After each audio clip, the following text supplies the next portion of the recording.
million pounds of steel and coal harnessed together furnish the power that drives Rio Grande Scenic Limited westbound over towering Continental Divide, through rugged Tennessee Pass, 10,240 feet of elevation in a land of Herculean proportions, down a granite vertebra of the backbone of the North American continent, into color-splashed canyons modeled with spruce and pine, evergreen sponges that retard the rush of water from eternal snows.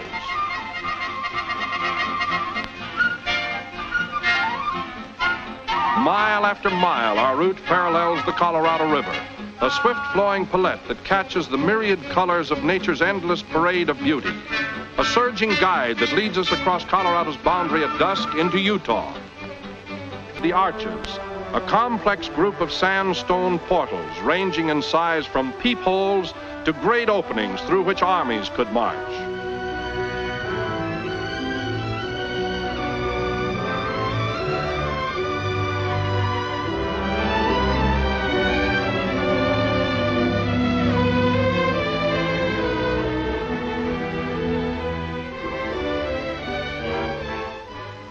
Everywhere they exhibit a wizardry of sculpture, great bows of sandstone perfectly engineered. Spectacular rock visions dominating this vast desert domain.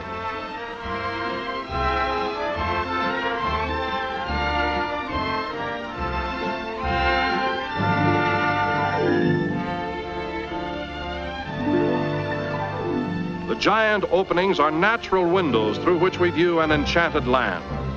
Red rocks and sagebrush reaching out to the mighty snow-capped La Salle Mountains. Like a fantastic scene from the Arabian Nights, we succumb to the spell of a desert witchery and are enthralled by an unbelievable processional, a parade of elephants, mighty stone pachyderms, as if waiting the appearance of a bejeweled potentate.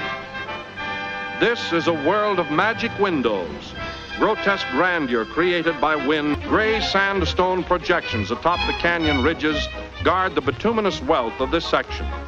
Enough coal to supply the entire United States for 250 years. It is estimated almost 196 billion tons of coal remain to be mined, and the fact that 45% reaches out-of-state markets makes for an endless parade of coal-laden gondolas up and down mountain grades.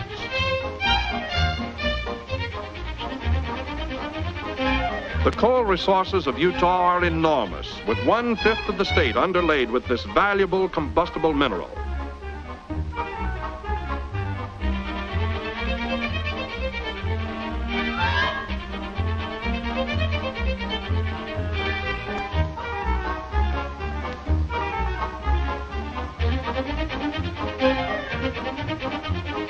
Utah coal, black magic that fires the furnaces of progress.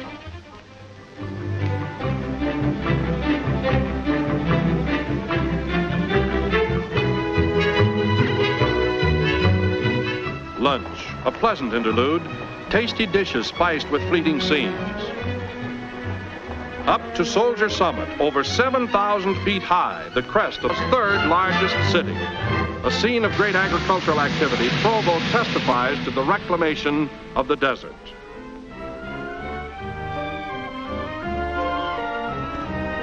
A bronze plaque commemorates the historic trek of Father Escalante, priest and pathfinder, who entered this region in 1776. Failing in his effort to find a shorter route between the missions at Santa Fe and Monterey, Escalante was nonetheless overawed by the commanding picture of Mount Timpanogos, which the Indians called the Sleeping Princess. Over 12,000 feet high, it is a perpetual spillway for the crystal cold liquid snow rushing to assimilate itself with Utah Lake, the largest body of fresh water in the state and the fountainhead of Utah's vast and important enterprise, irrigation. To the Mormon settlers, this lake was the Sea of Galilee in their new Holy Land, supplying water for Utah's River Jordan. To provide a steady flow, powerful pumps are utilized, so that when advance scouts of Brigham Young's party plowed ground and began what is generally accepted as the first irrigation project by Anglo-Saxons on this continent, pioneer foresight and frontier ingenuity have wrought a miracle. Irrigation ditches fed by rivers and streams traverse once waterless valleys. a parched land drinks its fill of gurgling waters. Responding with an amazing fertility, Utah soil produces, with the possible exception of citrus fruits, any farm product grown elsewhere in North America. One of the oldest and most important agricultural pursuits is the cultivation of sugar beets, giving Utah high rank as a producer of beet sugar. Liquid sunlight gurgles and sings with the cool seduction of flowing water.